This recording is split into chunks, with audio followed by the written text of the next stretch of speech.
The world is divided into two categories, the players and the pieces. You have felt this your entire life. You walk into a room and you feel invisible. You see certain people command attention without speaking. They get the opportunities, they get the respect, they get the influence, and you work harder. You try to be nicer, you try to be competent, but you are overlooked. You are left wondering why your talent isn't enough, why your goodness isn't rewarded. Here is the honest truth that society is too polite to tell you. Influence does not care about your intentions, it only cares about your value. You have been trying to connect with successful people by being a friend, but successful people do not need more friends. They need assets. They need allies. They need solutions. If you want to enter the circles where the real decisions are made, you have to eliminate the part of you that seeks validation. You have to stop asking for permission to exist. Niccolo Machiavelli wrote The Prince over 500 years ago, not as a guide for the wicked, but as a manual for reality. He understood that human nature at its core is driven by self-interest, ambition, and recognition. If you ignore this, you will always be a pawn. If you master it, you become the hand that moves the pieces. In the next few minutes, we are going to dismantle the misconceptions you've been told about networking. We are going to explore Machiavelli's 13 strategic laws of connection. These are not tips, they are psychological frameworks. By the end of this, you will no longer look at an influential person and see a superior. You will see a puzzle, and you will hold the keys that solve it. But be warned, once you see the patterns, you can never go back to being unaware. Most people fail because they approach influence with an open hand, asking for a favor. They think connection is about being yourself. That is a misconception. Being yourself is a luxury for those who already have influence. For those climbing the mountain, connection is about strategic alignment. It is about becoming exactly what the other person needs to see, until you are so embedded in their world that they cannot function without you. But how do you do this without losing your integrity? How do you shape perception among the elite without becoming a sycophant? The answer lies in a psychological concept called strategic positioning. But to understand strategic positioning, you first have to understand the 13 laws. Let's begin. Law 1, never outshine the master. The first mistake you make is trying to impress. You meet someone influential, and your ego takes the wheel. You want to show them how smart you are, how capable, how much you know. You think this earns respect. It does not.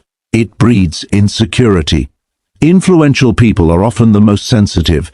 Their identity is built on being the smartest, the strongest, or the most visionary person in the room. If you come in shining too brightly, you do not look like an asset. You look like a threat.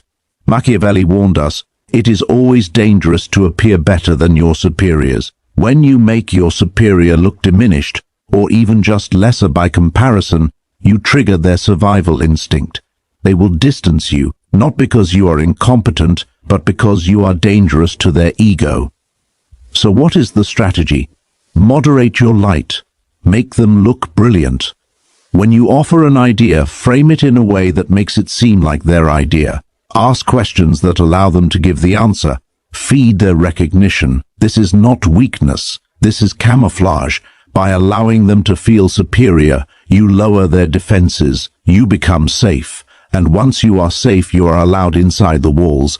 While they are busy admiring their own reflection, you are quietly observing their patterns, learning their methods, and securing your position. Let them have the glory. You take the influence. Law 2. Conceal your intentions. A predictable person is a controllable person. If I know what you want, I know how to use you. If I know you want money, I can buy you. If I know you want praise, I can flatter you. Most people wear their desires on their faces. They walk up to influential people and their eyes scream, I need something from you. This reeks of desperation, and desperation is the ultimate repellent. To connect with influence, you must be unreadable. Machiavelli advised, keep your friends close, but your intentions closer. Be mysterious when you enter a room. Do not reveal your endgame. Talk about everything except business. Talk about art, philosophy, their interests, the wine, anything that humanizes the interaction. Make them wonder why you are there. Mystery creates attraction. When they cannot figure out what you want, they become intrigued. They start to project their own desires onto you. They start to engage with you to figure out the puzzle. Never show your cards until the moment is right. Be friendly, be open, be charming. But keep the core of your ambition locked in a vault where no one can see it. The less they know about your motives, the more leverage you hold in the exchange. Law 3. Appeal to self-interest, never to mercy. This is where the nice individuals finish last. You need a favor. You need a mentor. You need an investment. So you go to an influential person and you tell them your story. You talk about your struggles.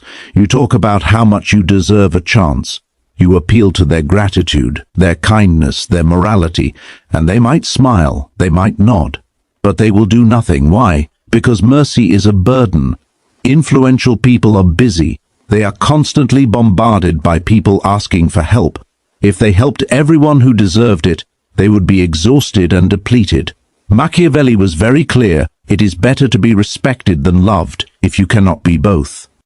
But in the context of connection, it translates to this: it is better to be needed than liked.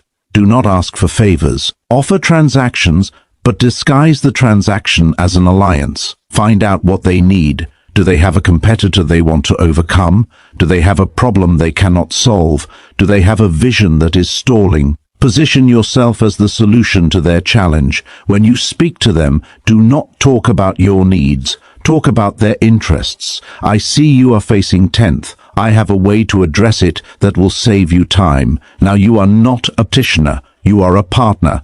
Self-interest is the only language that is universally understood. Speak it fluently and doors will open. Law 4. The art of strategic absence. We live in a world of over-availability. You answer texts instantly. You say yes to every meeting. You are always there. You think this shows dedication. It actually signals low value. Economic law applies to human behavior. Scarcity creates value. If you are always available, you are common. Common things are cheap. Influential people respect time because it is the only resource they cannot buy more of. If you give your time away freely, you are telling them it is worthless. Machiavelli knew that a prince who is seen too often becomes ordinary. You must learn to withdraw. Be warm when you are present. Be fully engaged. Make them feel like the only person in the world, and then disappear. Do not answer the phone on the first ring. Do not be available for coffee next Tuesday. Have a life, have a mission, have a schedule that does not revolve around them. This does two things. First, it proves you are a person of value who has other options. Second, it creates the Zeigarnik effect, an open loop in their mind. They start wondering where you are, what you are doing, who you are with. Your absence takes up space in their mind. And when you do return, your presence is treated as a reward, not an obligation. Use absence to build respect. Law 5. The mirror of Narcissus. Everyone is fascinated with themselves. Even the most humble-seeming leader is secretly invested in their own worldview. They want to be understood. They crave validation of their reality. Most people try to connect by talking about themselves. I did this, I think that. This is noise. To connect with influence, you must become a mirror.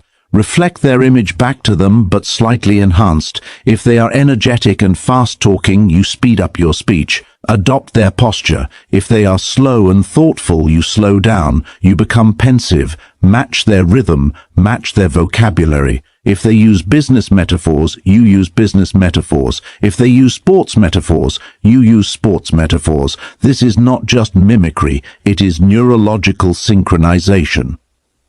When you mirror someone effectively, their subconscious mind labels you as similar. He is like me, therefore I can trust him, therefore he is intelligent. You are bypassing their logical brain and speaking directly to their instinctive brain.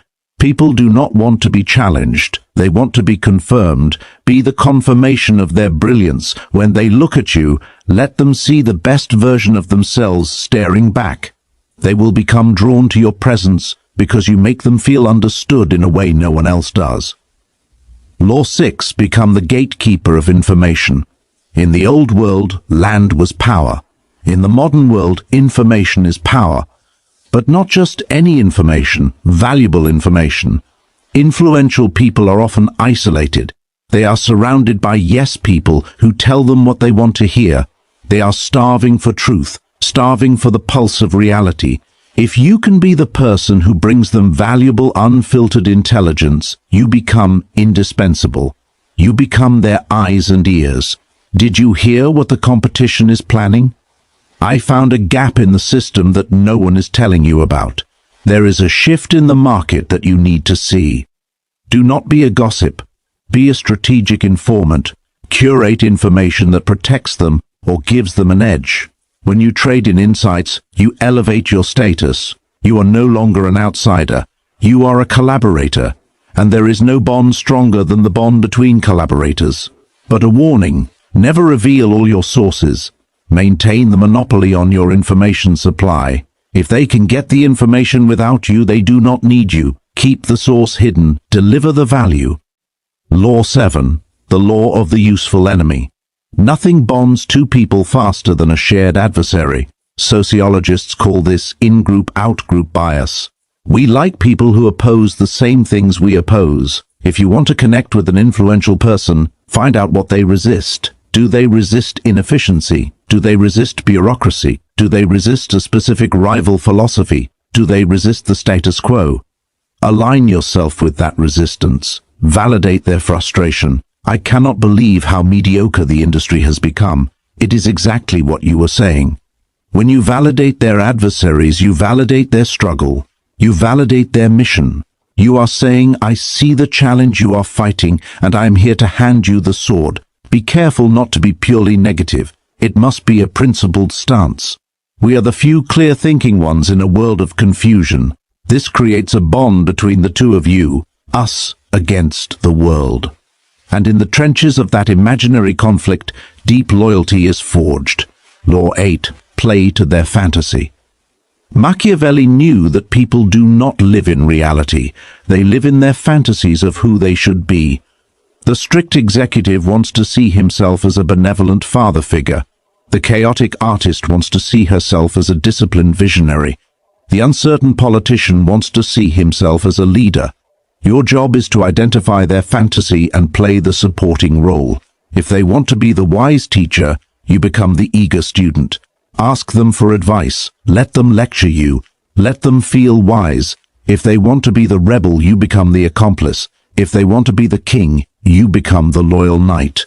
Do not force them to face their reality. Reality is uncomfortable. That is why they have resources to insulate themselves from it.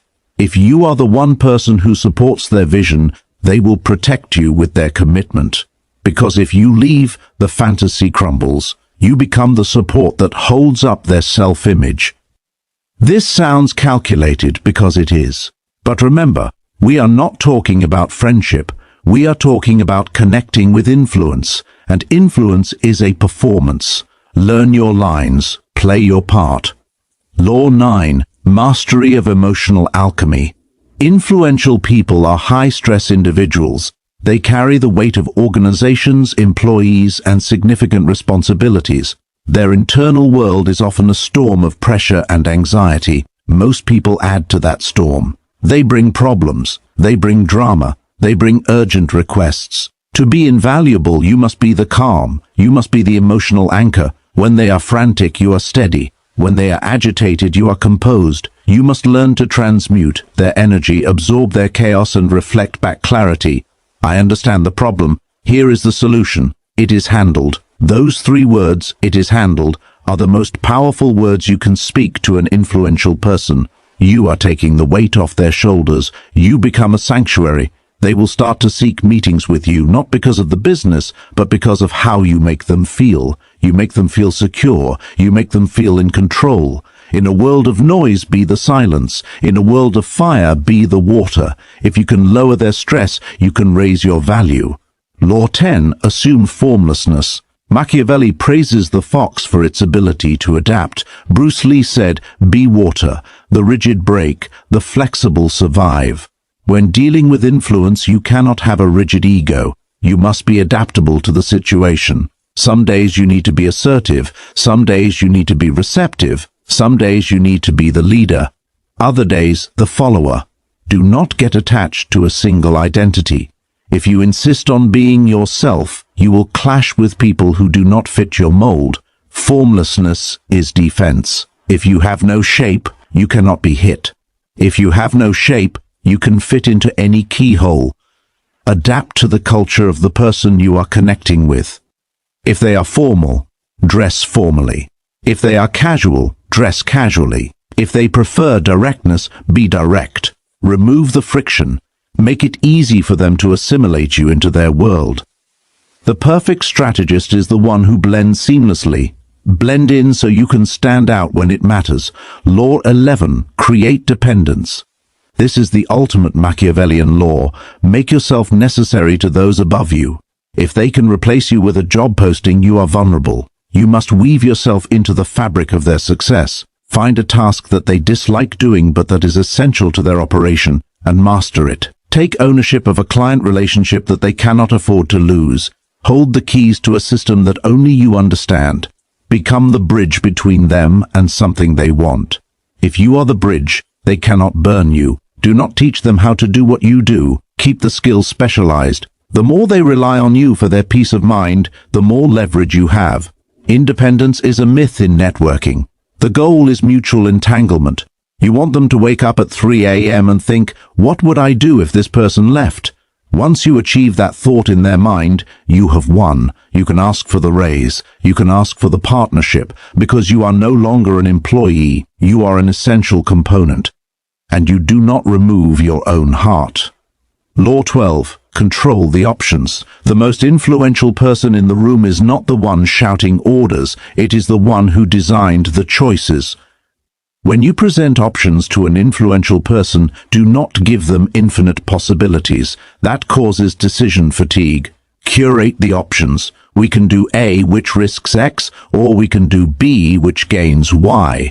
Frame the choices so that the option you want them to pick is the only logical one. This is the illusion of control. You let them make the decision so they feel like the leader, but you built the road they are walking on. Machiavelli advised, a wise prince should rely on what is in his own control, not on what is in the control of others. By controlling the framework of the conversation, you control the outcome. Never ask open-ended questions like, what do you want to do? That is ineffective. Say, here are the 3 paths I recommend. Path 2 is the strongest. What is your decision? You are doing the thinking. They are doing the authorizing. You are the architect. They are the signature. Law 13, radical autonomy. And here we arrive at the final most important law, the paradox that makes all other laws work. To connect with influential people, you must not need them. If your soul depends on their approval, they will sense it. They will sense the hunger, and they will treat you like a fan. True influence recognizes true influence. You must cultivate a sense of radical autonomy. You must have your own vision, even if it is small. You must have your own code, your own mission. You must be willing to walk away from the deal. The person who is willing to walk away holds all the leverage. When you sit across from a billionaire, you must know deep in your core that you will be fine without them. You are not there to take. You are there to exchange. This energy shift changes everything. Your voice drops an octave. Your eye contact holds a second longer. You stop fidgeting. You become solid. And that solidity is magnetic. Influential people are lonely because everyone around them is fluid, bending to their will. When they meet someone who is solid, someone who respects them but does not worship them, they are fascinated. Be the rock. Be the sovereign of your own mind. Connect from a place of wholeness, not a place of lack. Take a breath. Let those laws settle in. I know what you are thinking. This sounds cold. This sounds calculated. This sounds manipulative. It is. But look around you. Look at the world you live in. Look at the structures of your company, your government, your society. Do you think they were built on transparency and fairness? Or were they built on strategy, leverage, and understanding human nature? You have a choice. You can remain unaware. You can cling to the idea that the world should be fair. You can stay in the passenger seat complaining about the driver. Or you can grab the wheel. Machiavelli was not evil, he was honest. He looked into the reality of human behavior and did not blink. He saw that we are driven by fears, by ego, by the need for security. To use these laws is not to abuse people. It is to understand them better than they understand themselves. It is to speak to their deeper motivations, not just their surface. When you apply these laws, the dynamic shifts instantly. You stop being invisible. You stop looking for a savior, and you become the strategist. You realize that influential people are just players who learned the rules earlier than you did. They are waiting for someone real, someone who understands the game, to walk through the door. That someone is you. The 13 laws are not chains, they are keys. But holding the keys is useless if you do not have the discipline to turn the lock. This level of psychological mastery is not a destination, it is a daily practice. The world is designed to put you back to sleep, to make you compliant, to make you a pawn. If you refuse to go back to the herd, if you are ready to sharpen your mind until it cuts through the noise, then make the choice right now.